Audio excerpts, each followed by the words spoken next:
What is going on, you guys? It's your boy Average Bob, and in today's video we'll touch on another terrible Giants loss, the high-powered Dolphins offense. The Giants off to a 1-4 start, not looking good across the board, offense, defense, special teams. But again, the Giants defense did make a couple big plays, winning the turnover battle today for sure.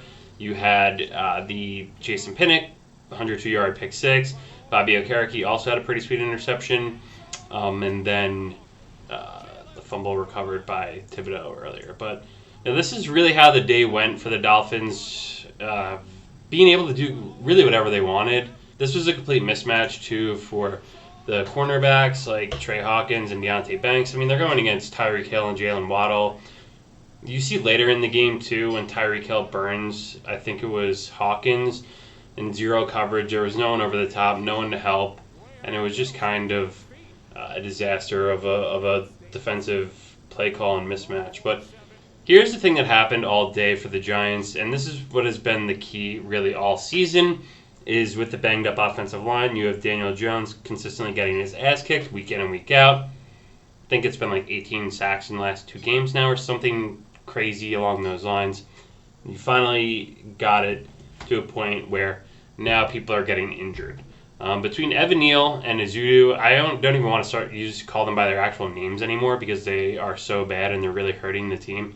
But you also had a backup center playing too, so look at this rep from the center, or was that the right guard, just getting crushed, and then 94 goes to make Jones move. But Jones gets hit so much that the amount of times Daniel Jones is hit isn't a sustainable number for anyone to really be able to sustain a full season, because it's just way too many hits and they pile up, especially like you're getting blindsided, which was the eventual Daniel Jones injury, and it's just consistent. So let's see what we got here. Here we have Evan Neal, or number 73, or asshole, whatever you want to call him, guy in front of him. I don't know of any particular sort of scheme where you wouldn't want to block a defensive end whose hand is in the ground and he's rushing. Doesn't really make sense to me from any sort of offensive scheme. I don't know if the Giants are like trying to reinvent the wheel here. I doubt it, because they've been so bad at protecting the passer this entire season, so why would they not want to block a down lineman? Then you also got the center whiffing. You could see he's already bent over and the guy's past him, so I'll just run it again. You got pretty much just another jailbreak, and your quarterback that you just paid $40 million to for this season is smashed by 3 guys. At least the Giants were able to move the ball a little bit there. Then you have Graham Gano miss the field goal here. I will say number 5's improved week over week. He has gotten better. He had another sack today, and he had 2 on Monday. But again, this is something that's been nice. Was that McKinney on this? Nice play by McKinney, finally doing something instead of getting run over, which he's got happened all season. Number 5 jumps on it, and the Giants getting the ball back with pretty good field position. I mean, I guess if you're not going to be able to tackle at the point of attack and just let guys run right through, if you're going to let guys run right through, you got to try and, I don't know, go for strips or something, because we've been having shitty arm tackles all year. Daniel Jones has to step up in the pocket again.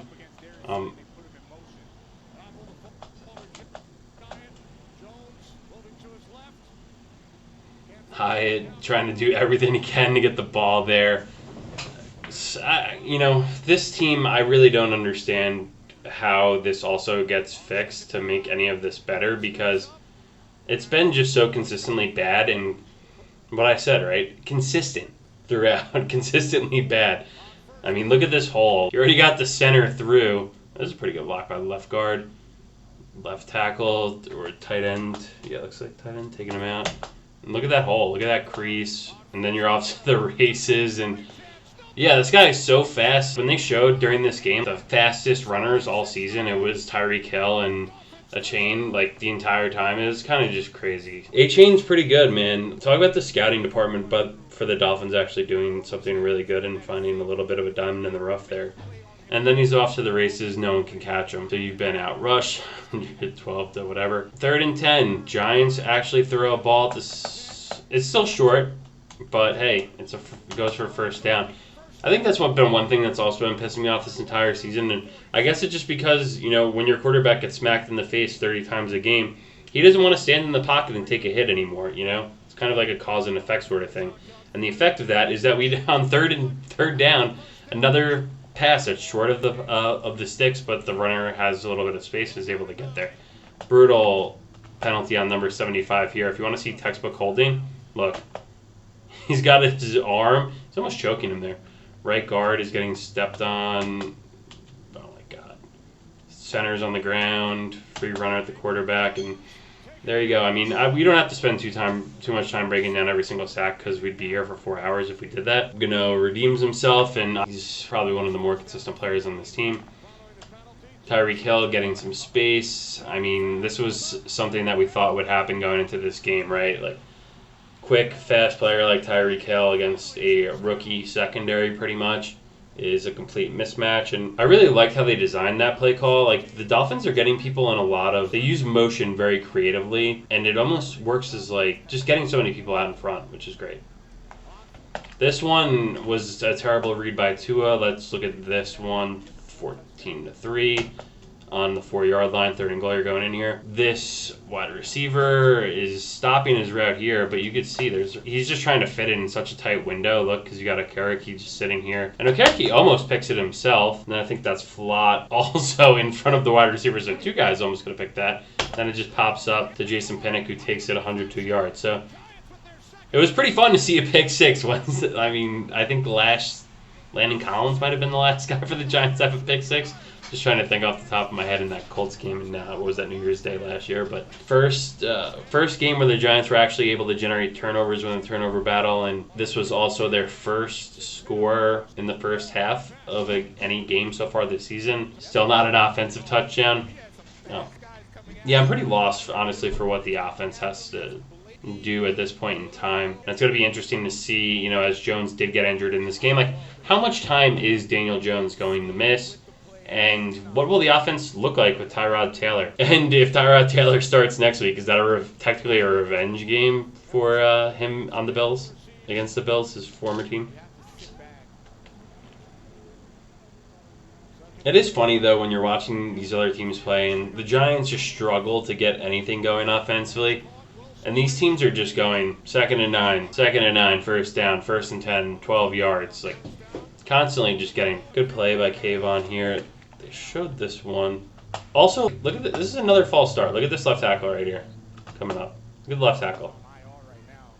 I don't know. Seems like a false start. And he still gets beat. I'd love to see Thibodeau do this, work inside a little bit more. And maybe it's because Tua's a lefty or something. I don't know. Maybe theoretically you should be able to see this a little bit better. And he kind of steps into it. But a lot of the time, 5 just runs upfield on the hash mark. Kind of takes himself out of the play. So nice to see him kind of use inside leverage. And I'm surprised Tua couldn't get away from that one. See Azeez Ojulari out there. He got hurt again. I think Azeez is finally on the list of guys that I don't want to see come back after this year. He's just always way too injury prone. Okereke had a great game today, making plays, running around, and then to end the half, you got 17-10, and then the Dolphins get the ball to start the second half. Okay, so let's go back here. This is what I don't understand, too. They showed this during the actual game itself, how McKinney's just here standing looking. I don't even know where he's looking because Isaiah Simmons is covering the running back. So why are we going to have our rookie cornerback try and cover Tyreek Hill? This is how it's going to end 100 times out of 100. And that's no offense to Hawkins. It's just you're going against an all-pro, one of the wide receivers of this decade. It's just the way it works. And, welcome to the NFL. Here you go. You're not playing guys from Old Dominion anymore or whatever shit conference you guys are even in. You're playing Tyreek Hill and the Miami Dolphins. So welcome to the NFL, bud. Just Danny Dimes trying to do a lot by running, but because he's just too scared to hold the ball in the pocket. I don't blame him. But again, he gets his ass kicked. Even he's like trying to run out of bounds, he still gets his ass kicked somehow. Quarterback rushing leaders entering week 5. Probably not great. actually goes down with a smart slide. And that's just a 1st and 10 play. Like, we just don't do anything creatively or well. And I wonder what will happen when we get Saquon back, to see if that rejuvenates anything or what he can do at this point. Or here we go. This is a bad read by Tua. Good pressure, and I do like Simmons kind of like trying to be creative, get in there, because then I think that also forces this throw, because Tua can't see where he's coming from. And he floated it way too high, and Okereke makes the interception. Giants get gifted great field position here, and I don't even know, will they even show highlights from this? 2nd and 11, then you get Breida, and then I think what happened, I was giggling at this. Look at Brederson at the end of this play. Thinks it's a fumble, then just goes fetal on top of it. Then, yeah, what was it? A holding or something? And then here you go. 3rd and 12. Don't even take a shot at the end zone because you're too worried. You're too nervous. You're to get sacked. You don't want to fumble it. You don't want to get hit again. You throw it 1, 2, 3, 4, 5, 6 yards short of a 1st down. And you let your little wide receiver get punked on by a couple different defenders. So then you take a 37-yard field goal, fighting down 11. Yeah, it's little plays like this. I mean, I got to give respect to the Dolphins. They have a great offense, very high-powered, very electric. Like, look at this. Like, how often do you see a wide receiver go out and then up to kind of seal the edge? Watch this. And then you already got a guard, so it's almost like a total like sweep with 2 guys pulling, because you got this guy coming, you had the wide receiver come around the edge, and now you have 73 trying to kind of flat and just get a paw on them. 1st and 10, you get 8 or 9. Very creative. Wish I could say the same about the Giants. I'm surprised they didn't try and run any screens or anything along those lines, because you have Wan'Dale Robinson, you have Jalen Hyatt, and it's a little interesting because you drafted Jalen Hyatt in the 3rd round, but I don't know, is it just he doesn't have time to get open downfield, or you don't even play him? Wow, that's got to be a tackle. 3 yards in the backfield, 1st and 10. Then you get him in his 2nd and 13. Nope. Marvelous miss Mostert going all the way down the field. Nice run there. See, the Giants don't help them. So, oh my God, Isaiah Simmons. You know what? He did try and take on a block, so I'll give him a little bit of credit there, and then he was just kind of lost his footing and got absolutely steamrolled by the Mostert. He then runs right into Xavier McKinney's face. McKinney, I don't know how I feel about him anymore. I used to think he was, I don't know, it's tough to really judge him so far. Oh my God. Look at this play by number 75 here. And he's already leaning backwards and cheating. Look at this.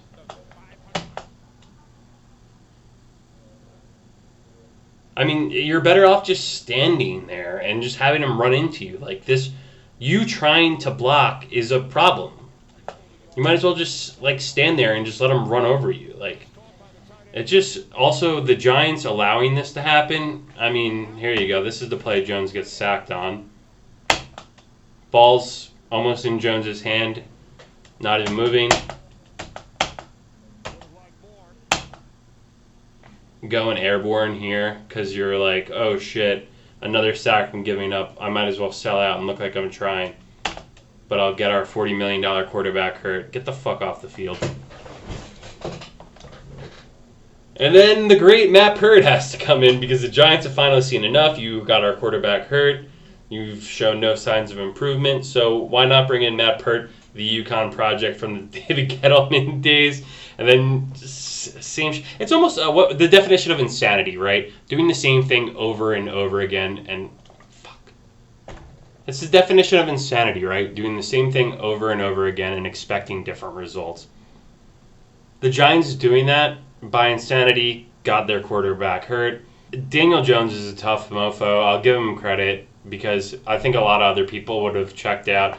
Shit, you even saw Justin Fields talking about how the coaches aren't helping him and all that stuff. Like, I couldn't even imagine if Daniel Jones had said anything along those lines, but he's been just an absolute professional, kind of since he's been here since day one, when of course the media always wants to crush him and bring him down and talk about how much he sucks. And kudos to him for still fighting, being tough, but it just caught up with him. The hits, the toll, it's a long season too, and especially now that it's 17 games, you're getting an extra game of getting your ass kicked. So, and they showed that stat, or I saw a stat somewhere that showed, like, I think it was Sam Howell and Daniel Jones were both on track to smash Derek Carr's. It was Derek or David who was our backup. But I think it was Derek Carr's. No, David Carr. It was David Carr's Texans record of 76 sacks, and they were already projected for like 20 more sacks than that, which is kind of insane, and it's also kind of hard to envision watching another team have a worse offensive line than ours,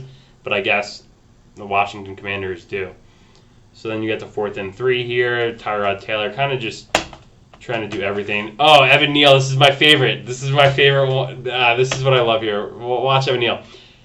When you get your ass kicked so bad, it almost becomes like a basketball play, right? When you're down in the post and the shot goes up and there's someone on your back and you have no fucking clue where they are, you have to box them out. Watch Evan Neal on this play. He gets spun around. He's trying to box him out. I mean, you know, for talking all the shit that he did, and he comes out and he puts together this performance again, like, he's a complete asshole. I hope he figures it out somehow because, honestly, like you guys, I'm sick of watching a shitty offensive line for the last decade. But who knows? Maybe we're just completely cursed at this position, and we're always going to use it as a crutch for why our quarterbacks can't play well, but the Giants can't look good on offense, and why we can't win games. But here we are. Maybe last year was a fluke as the Giants hit 1-4, with the Bills coming after losing to the Jaguars this morning overseas. And what better game, again, similar to the Dolphins last week, losing to the Bills? Dolphins at home, come out, kick the shit out of you. Because what Pete Carroll said on Monday, the Giants are a fun team to play.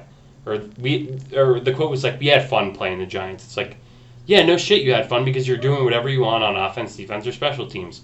So the Dolphins had their fun today, and the Bills will likely have their fun against the Giants next Sunday in Buffalo. And I think that might be like a 4 p.m. game. I pray to God it's not prime time, because I don't want to get laughed at as much as we already have. Yeah, you're staring down the barrel of a 1-5 start, and nothing seems like it's going to get fixed anytime soon. So I wonder how it's all going to shake out, because when is the next time you're going to get a win? Anyway, thanks for watching.